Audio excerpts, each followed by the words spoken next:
না 18 রাকাত, 20 রাকাত না 8 রাকাত। আহা, ঠেলাঠেলি নাই কোথায়? রাসূল তো দৈনিক 53 রাকাত এমনি নফল পড়তেন, রমজান ছাড়াই। কত রাকাত?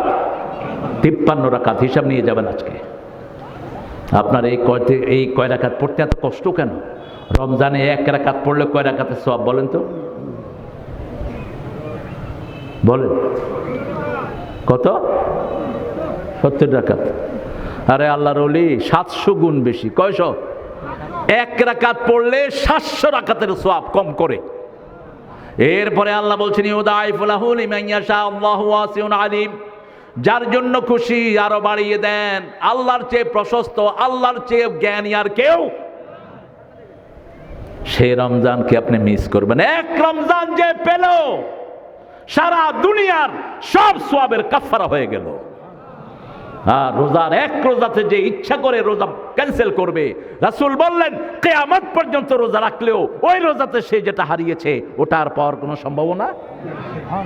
এই জন্য রাসূল সাল্লাল্লাহু আলাইহি ওয়াসাল্লাম রজব থেকে রমজানের প্রস্তুতি নিতেন। রজব শাবানে রোজা রাখতে শুরু করতেন।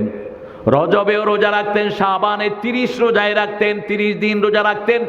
এরপরে চূড়ান্ত রোজা রাখতেন রমজানুল মুবারকে। রাসূল সাল্লাল্লাহু আলাইহি ওয়াসাল্লাম যা আমল করেছেন সেটা সবচেয়ে বেশি পছন্দ করেন কে? আমরা আজকে থেকে কোরআনের বন্ধু হব। রাজি আছেন তো? এখন বন্ধুর সাথে যদি বন্ধুর কথা না বুঝি বন্ধুত্ব হবে? হবে না। ইমাম সাহেব পড়ছেন আল্লাহুম্মা লা তাজআলনি ফুরতান ওয়াজআলনি খায়রাম মিনাল ওয়ারিসিন।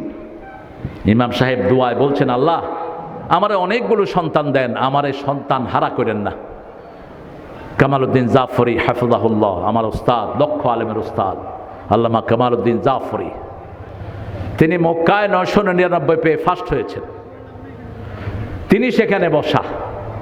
তো ইমাম সাহেবকে গিয়ে বলছে হুজুর আমার খুব কষ্ট, আপনার এই বয়সে সন্তান হয়নি। আমার 60টা সন্তান। কত আপনি দোয়া করতেছেন হে আল্লাহ আমার নিঃসন্তানই করেন না। দোয়া আমি বুঝি না। দোয়া কি বুঝি না? না বুঝলে তো আপনিও বুঝবেন না। কোরআনকে বুঝতে হবে। আজকে ওয়াদা করব অন্তত 10টা সূরা মুখস্থ করব এবং অর্থ জানবো। রাজি আছে তো? এই কোরআনের অর্থ জানানোর জন্য একটা দল বাংলাদেশে আছে না নাই? দলটার নাম কি? কোরআনের অর্থ সহ মানুষের পড়ায়, অধ্যয়ন করায়। আর কারো কাছে এই কর্মসূচি নাই। নান, কারো কাছে এই কর্মসূচি নাই। আমরা প্রত্যেকটি ঘরে কোরআন পড়বো, মায়েরা পড়বো, ছেলেরা পড়বো। কারণ মৃত্যুর পরে কোরআন ছাড়া বাঁচার কোনো উপায় নাই। আল্লাহর হাবিব বলছেন আল জাওফুল্লাযী লাইসা ফিহি শাইয়্যুম মিনাল কোরআন কাল বাইতুল খুরুফ। যেই ঘরে কোরআন নাই সেই ঘর হলো ছাড়া বাড়ির মতো। ছাড়া বাড়িতে ভালো জিনিস থাকে না, সাপ থাকে, বিচ্ছু থাকে, শিয়াল থাকে। সেই ঘরটা হলো তার মতো। যার কাছে কোরআন নাই তার কাছে কিছুই নাই। সেজন্য কোরআনের অর্থ জানবো। অর্থ জানলে কোরআনের সাথে বন্ধুত্ব বেশি হবে না কম? বেশি হয়ে যাবে। সূরা ফাতিহাকে বন্ধু বানাবো। কোরআনের সর্বশ্রেষ্ঠ সূরা, কোরআনের সর্বশ্রেষ্ঠ আয়াত আয়াতুল কুরসি, এটাকে বন্ধু বানাবো। সূরা ইখলাস কোরআনের 1/3 অংশ, একবার পড়লেই 10 পারা সওয়াব হয়ে যায়, এটাকে বন্ধু বানাবো। সূরা জিলজালকে বন্ধু বানাবো, কোরআনের অর্ধেক। সূরা জিলজালকে কোরআনের অর্ধেক বলেছেন রাহমাতাল লিল আলামিন। তাহলে প্রথম রহমত হলো কোরআন। পড়েন আর রহমান আল্লামাল কোরআন। কোরআন শিখার জন্য কোনো লজ্জা থাকবে না। আবু হুরায়রা রাদিয়াল্লাহু আনহু 60 বছরের পরে গিয়ে কোরআন শিখেছেন ছেলের কাছে। আবু বকর রাদিয়াল্লাহু আনহুর বৃদ্ধ পিতা আবু বকরের কাছে কোরআন শিখেছেন কুহাফা রাদিয়াল্লাহু আনহু। বাপের কাছে ছেলে শিখেছে, ছেলের কাছে বাপ শিখেছে। এই নজির আছে না নাই? আপনি কোরআনের ছাত্র হয়ে যান। রাসূল বলছেন বুখারীর বর্ণনা, যারা কোরআন পড়তে গিয়া তা ঠেকে যায়, ধোক্কা খায়, কষ্ট হয়, আল্লাহ এদেরকে ডাবল পুরস্কার দিয়ে দিবেন। কাকেরা মিম্বারারা, সম্মানিত ফেরেশতাকে যেমন কবুল করেন তাদেরকে তেমন কবুল করবেন। যারা কোরআনের ছাত্র হয়ে যায় তারা যখন রাস্তায় নামে আল্লাহ রহমতের ফেরেশতার পর তাদের জন্য বিছিয়ে দেয়, তাদের পা গুলো আর মাটিতে পড়ে না। রাসূল সাল্লাল্লাহু আলাইহি ওয়াসাল্লাম একদিন মসজিদে নববীতে ঢুকছেন এরকম লাফ দিয়ে। সাহাবাই কেরাম বললেন ইয়া রাসূলুল্লাহ আপনি লাফ দিয়ে ঢুকছেন, এত রহমতের ফেরেশতা এখানে এসেছে আমি পা রাখার জায়গা পাচ্ছি না। সুবহানাল্লাহ। আবার রাতের বেলায় যারা কোরআন পড়ে তাদের জন্য নূরের ব্যবস্থা করে দেন কে? কালকে বলছিলাম হাদিসটি আপনাদের, চাপাইয়ের লোকেরা খুব ভালো, বুঝেছেন? চাপাইয়ের লোকেরা বলে এখানে নেয় আর এখানে। আমাকে বলেছে এই পাড়ে হবে, নিয়ে গেছে যমুনার ওই পাড়ে। ও পদ্মাই তো যমুনা, ওদের পদ্মা একটু পরে গিয়ে আমাদের কি হয়েছে? যমুনা। সেখানে আমি হাদিসটি বলেছিলাম। ওসাইদ সাহাবীর নাম কি? ওসাইদ, বলেন। ওসাইদ সাহাবীর নাম হলো ওসাইদ বিন হুরাইদ। বুখারীর বর্ণনা, তিনি রাতের বেলায় সূরা বাকারা পড়া শুরু করলেন। যখন সূরা বাকারা পড়ছেন তিনি দেখলেন ঘোড়াটা নাচতে শুরু করলো। এখন তিনি দেখেন নাচে, কিরে ঘোড়া নাচে কেন? তিনি আবার তেলাওয়াত বন্ধ করলে ঘোড়াটা চুপ করে থাকে। আবার যখন শুরু করে ঘোড়ার কি করে? কত কষ্ট হচ্ছে, ঘোড়া নাচতে থাকে। একবার, দুইবার, তিনবার তিনি চিন্তা করলেন আমার ছেলে ইয়াহিয়া ঘোড়া রাস্তা বলার পাশে সে শুয়ে আছে, যদি এই ঘোড়া গিয়ে তার বুকের উপর পড়ে। এই মাজেদ, কি হয়েছে? তুমি হাঁটো কেন? বসো বসো। তো ঘোড়া যদি তার বুকের উপর পড়ে ছেলেটা মারা যাবে। তিনি তেলাওয়াত বন্ধ করে দিলেন। আকাশের দিকে তাকিয়ে দেখে একটা নূর আকাশের দিকে উঠে যাচ্ছে। সকালবেলায় গিয়ে রাসূল সাল্লাল্লাহু আলাইহি সাল্লামকে বলেন, ইয়া রাসূলুল্লাহ সাল্লাল্লাহু আলাইহি সাল্লাম, আমি রাতের বেলায় তেলাওয়াত করতেছিলাম সূরা বাকারা। তেলাওয়াত করতে গিয়ে দেখলাম ঘোড়া নাচে। আমি একবার শুরু করলাম, বন্ধ করলাম, আবার শুরু করলাম, আবার ঘোড়া নাচে, আবার শুরু করলাম, আবার নাচে। শেষে আমি বন্ধ করে দিলাম। আমার ছেলে ইয়ার জন্য আকাশের দিকে তাকিয়ে দেখি একটা অনেকগুলো আলো আকাশের দিকে উঠে যাচ্ছে। রাসূল সাল্লাল্লাহু আলাইহি সাল্লাম বললেন, তুমি যদি সারা রাত তেলাওয়াত করতা ওই নূরের ফেরেশতাকে মদিনাবাসী দেখতে পেত। এরা নূরের ফেরেশতা, আকাশ থেকে তোমার তেলাওয়াত শোনার। তেলাওয়াত করেন, ফেরেশতা আসবে কিনা? আসবে। আল্লাহ তৌফিক দান করুক। বাকারার কথা কেন বললাম? বাকারা যেই ঘরে পড়া হয় ওই ঘরে শয়তান থাকে না। অসংখ্য হাদিস রাসূল বলছেন যেই ঘরে বাকারা তেলাওয়াত হয় সেই ঘরকে শয়তান বরদাস্ত করতে পারে না। আবার বাকারার 10টা আয়াত আছে, যারা পড়বে আল্লাহ রাব্বুল আলামিন বলছেন, ও নবী আপনি বলে দেন দিনের বেলায় যারা পড়বে সারা দিন তাদেরকে হেফাজতে রাখবেন কে? শয়তান ওই ঘরে ঢুকবে না, কোনো বিপদ আসবে না। যারা রাতে পড়ে সারা রাত তাদের ঘরটা শয়তান মুক্ত থাকবে, কোনো বিপদ আসবে না। প্রথম 4 রাকাত, মধ্যখানের 3 আয়াত, প্রথম 4 আয়াত, মধ্যখানের 3 আয়াত আয়াতুল কুরসি, আয়াতুল কুরসির পরে 2 আয়াত আর শেষের 3 আয়াত। এই 10 আয়াত যে পড়বে তার ঘরটাকে হেফাজতে রেখে দিবেন কে? কাউকে জিনে ধরেছে অথবা পাগল হয়ে গেছে, এই 10টা আয়াত পড়ে ফু দেন, আল্লাহ তার পাগলামি বন্ধ করে দিবেন। তাহলে রহমতের জন্য প্রথম ঘোষণা হলো কোরআন। প্রথম কি? কোরআন। আমরা কোরআন পড়বো, রাজি আছি তো? আল্লাহ আমাদেরকে কোরআনের বন্ধু বানায়া দেন। রাসূল সাল্লাল্লাহু আলাইহি সাল্লাম কোরআনের জন্য দোয়া করতেন, ওয়াজআলিল কোরআন রাবিয়া কলবি ওয়া নূরা সদরি ওয়া জালাআ হুজনি ওয়া যিহাবা হাম্মি ওয়ারযুকনা তিলাওয়াতাহু আনা আল-লাইলি ওয়ান নাহার।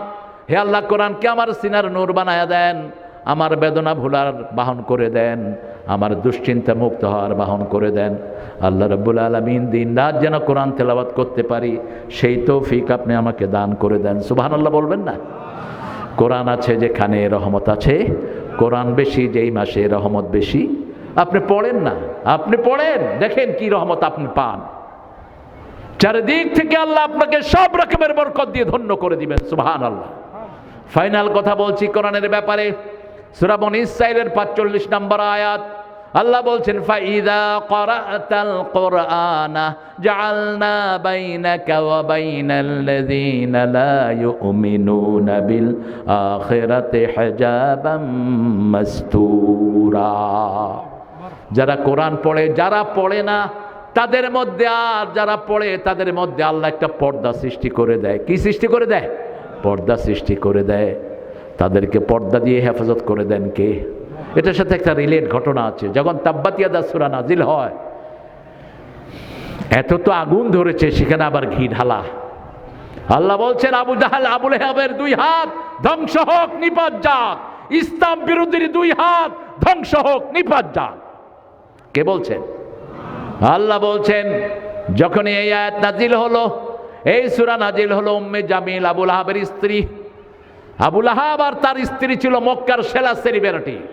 যখন তারা বেরোতো সারা মানুষ রাস্তায় দাঁড়িয়ে তাদেরকে দেখতো। যেমন ছিল রূপ জৌলুস, তেমনই ছিলেন অর্থ বৈভবের অধিকারী। কিন্তু যেহেতু কোরআন মানে নেই, দুনিয়াও শেষ, আখেরাত তো, এরা হাঁটে কেন? এই এগুলো তো নামও জানি না একটারও। কই যাও? মাহবুব, কোথায় যাও? বদদোয়া দিয়ে দেব, সিটে পড়ে থাকবা রাস্তায়। এত সাহস দেয় কে কোরআনের মাহফিলে হাঁটো? উম্মে জামিল পাথর হাতে করে আসছে, রাসূলের মাথা ফাটাবে। কারণ তাব্বাত ইয়াদা, কে বলছেন? আল্লাহ বলছেন, قد خلت من قبله الرسل أفإن مات أو قتل انقلبتم على أعقابكم ومن ينقلب على عقبيه فلن يضر الله شيئا سنجزي الله الشاكرين। আল্লাহু আকবার। আপনাদের কষ্ট হচ্ছে? একটু জোরে বলেন তো আল্লাহু আকবার। হয়েছে? হয়েছে?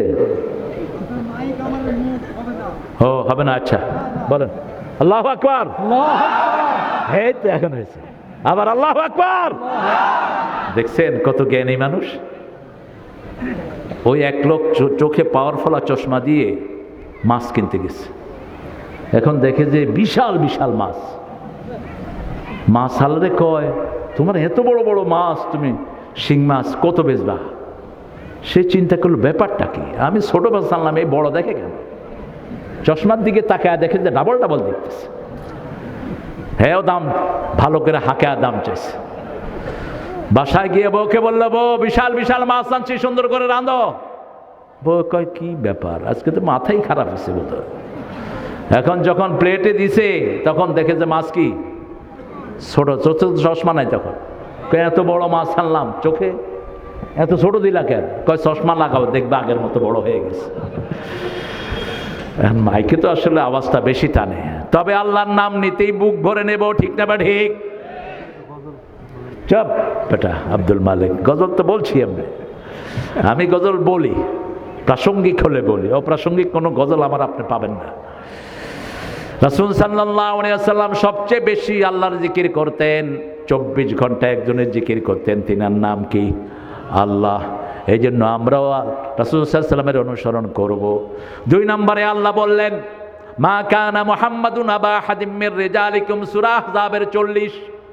মা কানা মুহাম্মাদুন আবা আহাদিম মির রিজালিকুম ওয়ালাকিন রাসূলুল্লাহি ওয়া খাতামান নবিয়্যিন ওয়া কানা আল্লাহু বিকুল্লি শাইইন আলিমা। এখানেও রাসূলকে রাসূল বলে স্বীকৃতি দিচ্ছেন কে? মুহাম্মদ হলেন আমাদের রাসূল। তারপরে সূরা ফাতের শেষ আয়াত, মুহাম্মাদুর রাসূলুল্লাহ। মুহাম্মদ কার রাসূল? আল্লাহর রাসূল। আর শুধু সূরা মুহাম্মাদের ভিতরে বলছেন আমিনু বিমা নুজিলা আলা মুহাম্মদ। এই 4 বার রাসূলকে মুহাম্মদ বলে ডেকেছেন কে? নবী মোর পরশমণি, নবী মোর সোনার খনি, নবী নাম বলেন, নবী মোর পরশমণি। তারপরে জপতে হবে কার নাম? এইভাবে নাতগুলোর ভিতরে শিরক ঢুকে বসে আছে। আল্লাহ ছাড়া কারো নাম জপা জায়েজ। আপনি যখন কালেমা পড়বেন, শুধু কালেমা, সেখানেও রাসূলের নাম যোগ করতে পারবেন না। আপনি যখন জিকির করবেন লা ইলাহা লা ইলাহা লা ইলাহা, একদম শেষে গিয়ে একবার বলবো পুরা কালেমাটা, লা ইলাহা ইল্লাল্লাহু মুহাম্মাদুর রাসূল। রাসূল যখন কালেমা জিকির করতেন তখন কি পড়তেন? লা ইলাহা লা ইলাহা লা ইলাহা ইল্লাল্লাহু মুহাম্মাদুর রাসূলুল্লাহ। শেষ করব রাসূলের নাম দিয়ে, কিন্তু জিকিরে রাসূলের নাম থাকবে না, কারণ জিকির করতে হবে একজনের। তিনি কে? ইয়া আইয়ুহাল্লাযীনা আমানু যকুরুল্লাহা যিকরান কাসীরা ওয়া সাব্বিহুহু বুকরাতাও ওয়া আসীলা। জিকির যারা বেশি করে সব বিপদ থেকে তাদেরকে হেফাজত করে দেয় কে? আয-যাকিরিনা লিল্লাহি কাসীরা ওয়ায-যাকিরাত আ'আদ্দাল্লাহু লাহুম মাগফিরাতাও ওয়া আজরান আযীমা। আল্লাহ বলছেন পুরুষ এবং মহিলার মধ্যে যারা আমার জিকির করে আমি তার গুনাহগুলো মাফ করে দেই, শ্রেষ্ঠ পুরস্কার তার জন্য বরাদ্দ করে দেব।